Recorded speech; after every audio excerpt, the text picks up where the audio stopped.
I'm here to talk about 8 things that you can do to protect yourself as a small artist in business, learning from my mistakes that I have made.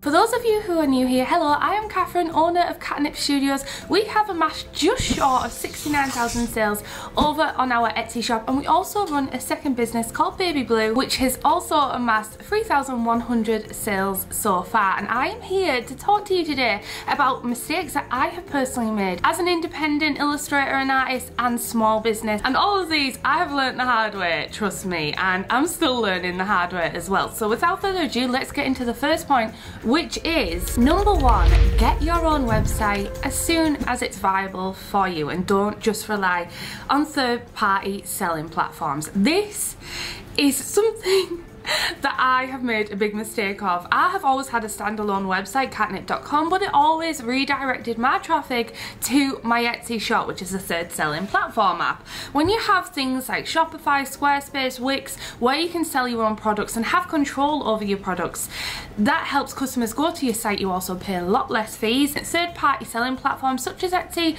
are always changing fees and changing things like the Star Seller platform, and we've actually been stung by Etsy in recent weeks. So for those of you who don't watch the vlogs, basically what happened is Etsy removed one of our most popular listings, which was my babybluu plush teddy, which I worked really hard to produce, and I absolutely loved how it turned out. It was a huge passion project of mine, and it was also a very consistent seller in our store. Etsy removed this item for no apparent reason, didn't give me any reasoning to why they sold it. We had to then reach out to them.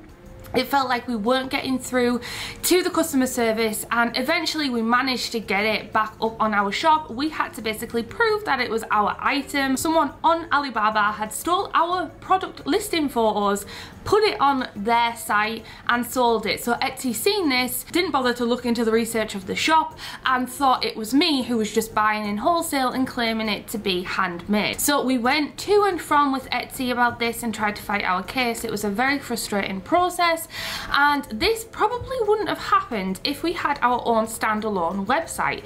We would have had those sales consistently coming in. We lost sales during this period. It was incredibly frustrating, and not only that, you save a lot of money having your own website. If you have built up a market base, customer base, direct them to your own traffic, and then that means you obviously don't have to pay as many fees as being on these third-party platforms. That's not to say that third-party platforms are bad though, especially if you're beginning as an artist. I found a third-party platform such as Etsy invaluable for when I was starting out, particularly because they have a wide audience already. They have millions of users already using their website, and so it's easier to get found when you're trying to build that customer base up. But when you're like me and you have eventually built your own audience, it is great to get them onto your own website, where you can also be building up your email list, which is also great for those tricky social media algorithms, and something that I haven't done. And I've learned the hard way, guys. I've lost sales, I've lost money because of this very reason. There's been a few things that we have run into and a few issues that we've run into by not having our own website, and that is something we are currently frantically working on. Quite frankly, it is something that I should have had set up quite a long time ago, but you know what it is, you just get into the flow and then these things just slip under the rug. So definitely, guys, if you're building up your own audience, build your own website if you can, and try and get those customers into your own website. I will be running both Etsy and my own website together. Number 2, which is a segue into the last issue, is to watermark your photos. This is again something I didn't do, particularly on those high volume items that can be replicated. So things like enamel pins and plush toys can be easily remanufactured elsewhere. Not as good a quality, mind you, and not perfectly, but what we had happen was, and the reason why Etsy eventually took down our listing, was we had a seller on Alibaba basically copy our Etsy photos and sell babybluu as a counterfeit plush toy using our photos. So Etsy seen that listing and thought that we had been just buying in from China and had no design input into it, even though it was our character.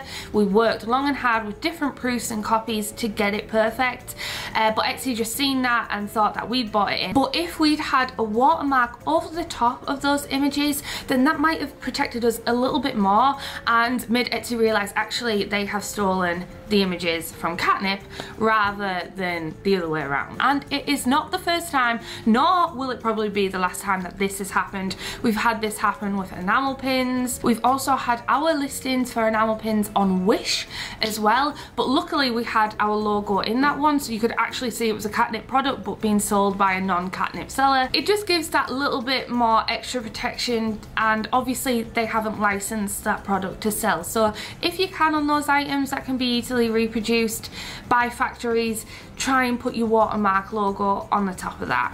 Learn from my mistakes. Number 3 is don't be too nice.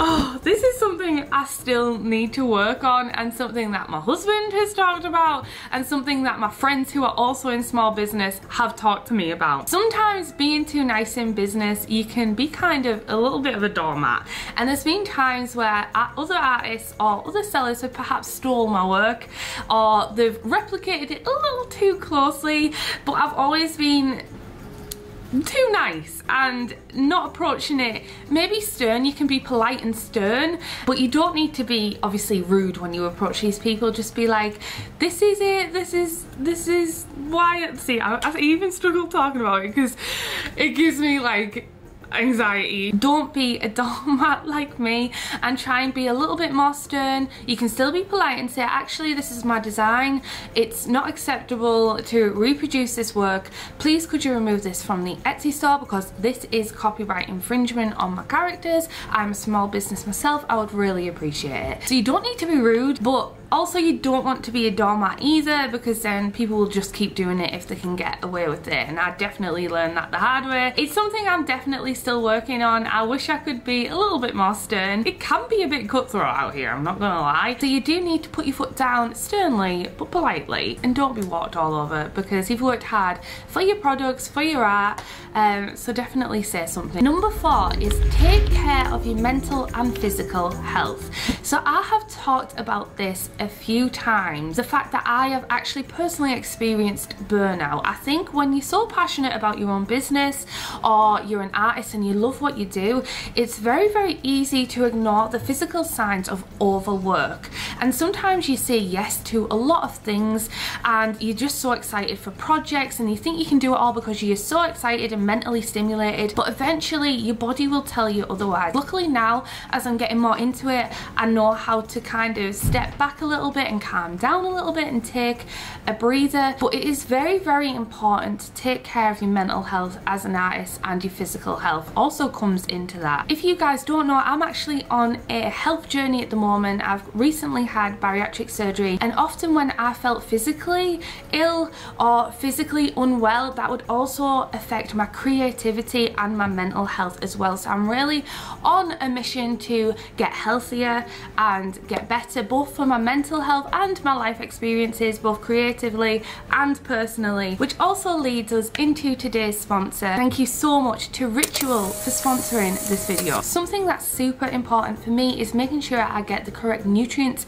and vitamins in my diet. I have added Ritual to my multivitamin routine. Ritual is an obsessively researched multivitamin company, reimagining health from the ground up. It contains 9 quality nutrients and ingredients from D3 to omega-3. It just fills those little nutrient gaps in your diet. And this is super important to me personally. They're vegan friendly and non-GMO. The thing that I love about Ritual as well is how transparent they are about where their nutrients are sourced and their environmental impact on the products that they ship out every day. One thing as well, which I find super cool, is that they smell really fresh and really minty, because we've got this little mint tab inside the pack. And I also like that it's easier on the stomach because they have slow release capsules, which is again very important for me personally. Better health doesn't happen overnight, and they are offering you guys 20% off your first month. That's 20% off a month's worth of vitamins or proteins by going to the link in the description or using my code Katnipp20. So thank you so much, Ritual, for sponsoring today's video. Taking care of your mental health and physical mental well-being, really helps your creativity as an artist, and really helps you prevent that burnout. Having a small business or running a small business can be very, very stressful. Your mind is always constantly on the go and it can be very, very difficult to switch off. So that's tip number 4. So going on to tip number 5, I would like to chat about networking and helping each other out. It can feel really lonely in small business in particular, just going at it alone. Me personally, I didn't really have any other friends who were in the kind of illustration or artist scene. I connected with a lot of people through Instagram and actually went to events and met up with like-minded artists, illustrators and small business owners, and I have honestly found this so invaluable for those times where you're really struggling mentally or really struggling with what to do next. Those friends can really help you out because they will know exactly where you're coming from, and this is something that I personally found super helpful. Even if you have a small business that's slightly different to another small business, when the market changes and there's ebbs and flows, like we're currently in a dip at the minute, we all know a recession is coming and looming on the surface, let's not talk about that. It can be so helpful to have a bunch of friends who are in the same situation as you and who can offer support and help and just be there. Even if you just want a little whinge, maybe you've had a tough day at work, maybe you've had a bad customer experience, they're just there to be kind of a shoulder to lean on, and you can be there back for them as well. So if you can, try and make friends, even if it's just online. You don't have to meet them in person. I've been incredibly lucky to be able to meet some of these in person, but I've made lifelong friends from this journey because not only that, you also have a lot in common because you like the same sort of stuff. The next tip is be wary about sharing certain manufacturers to a large audience. Okay, I need to talk about this, and this might be a bit controversial, and I've always preached that there is plenty of space for everyone in the art and small business world when you find your audience. A lot of the time other small artists buy from other small artists like me, other pin collectors collect pins from different artists, so there is enough space for everyone. Say you have a fox pin, another artist has a fox pin, normally the customers will collect those fox pins off different artists, so there's plenty of space for everyone. However, I learned the hard way that sharing certain manufacturers can be detrimental to your small business. I still share some manufacturers, but I've had to start reining it in as my audience got a little bigger because I got a little bit bit in the bum.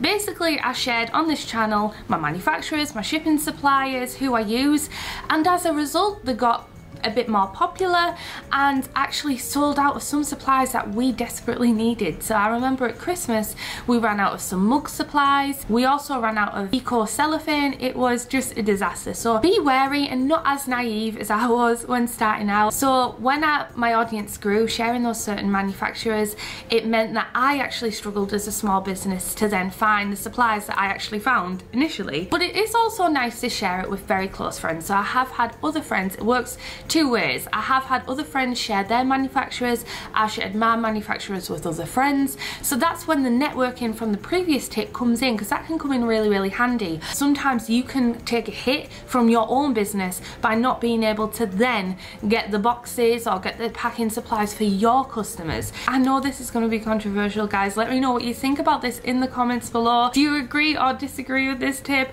I know this might ruffle a few feathers and I'm so sorry about that, but I have personally been hit the hard way about this, and I just want to share my honest thoughts, opinions and personal experience in this field, because I have actually had to move manufacturers because they became overwhelmed or things sold out. The next tip would be to adapt to change. This is something that is very current about what we are going through right now in this present moment. Everything changes very rapidly in business, whether it is the stock market and a recession, things going up and down, from what items people are looking for, from trends, seasonal trends, the seasons changing, to the most recent change, social media adaptation. So when I first started Katnipp, my marketing strategy was actually on Facebook. I then had to switch and change and I moved over to Instagram. Now in this current climate, Instagram is now struggling, so we have to change and adapt, and we're trying to find our way around this whole new algorithm,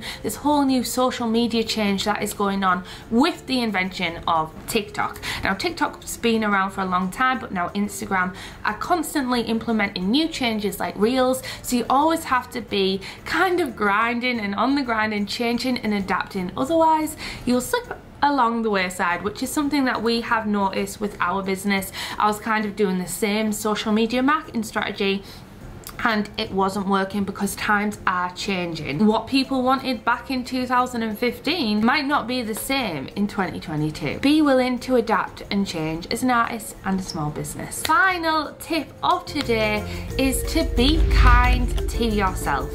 Something I personally really struggle with is comparison and the feeling of not doing enough, being enough, or being professional enough. It's very bizarre, which is the point back to your mental and physical health. I found that when my mental health is really struggling and I'm brinking on the edge of burnout, that comparison comes creeping in very strongly, and I find myself looking at other artists and other sellers and just thinking I am not good enough. I'm really second guessing myself and being so negative about my own self and my business. Be kind and give yourself grace. Having a business is freaking hard. There is a lot that goes into it, a lot of mental stress that goes into it. There's a lot of creativity that goes into it. Those cogs are always turning. You feel like you're constantly moving, so you need to be kind to yourself, and rather than pick apart all your faults, try and think of 3 things that day you are really proud of yourself for doing, even if it's just getting up, making a coffee and answering 1 email that day. Or if it was a day off,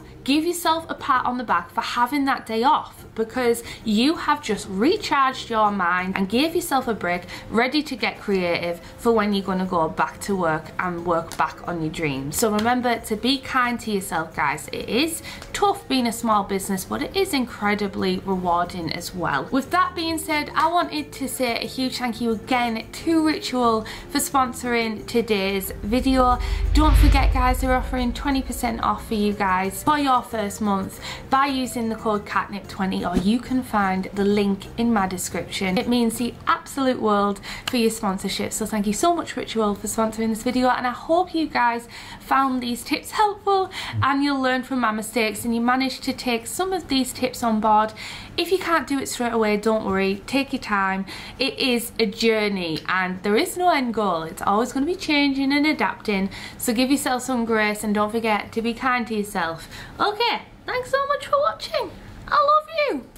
Goodbye.